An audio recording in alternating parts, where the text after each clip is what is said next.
Kia ora, I'm Emma and I'm a water quantity scientist at Nelson City Council. Today I'm going to tell you a bit about how we measure flow. Firstly, we find a suitable spot in the river and put up a tagline. Then we use this cool piece of equipment called a flow tracker. So this does exactly what it says, it measures flow.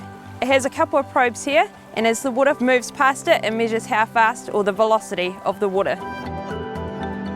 When we're measuring the flow, we choose 25 points across the river, and at each point we measure the flow and then we get an average. We also measure the depth at that point. So then when we've got our 25 points, we've got a profile of the whole river, and from there we can calculate the actual flow for that point in time. At a site like this is a continuous hydrology site. So we have equipment that's measuring the water level every 5 minutes, and then that's getting telemetered or sent back to the office, and from there it goes up onto our website where you can see it at any time of the day. It's a good question. Why do we spend all this time measuring the flow and figuring out what the river might be doing? I guess there's lots of reasons.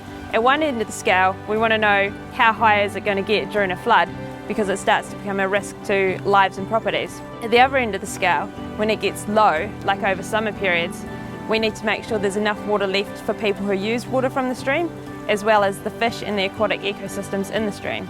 As a council, we're responsible for making sure we manage our waterways and we share our resources amongst everybody. So by knowing how much flow we have, we know how much can be allocated for different things like irrigation, agricultural, as well as domestic use. And then we also know when we need to start cutting back our use because the rivers are getting too low.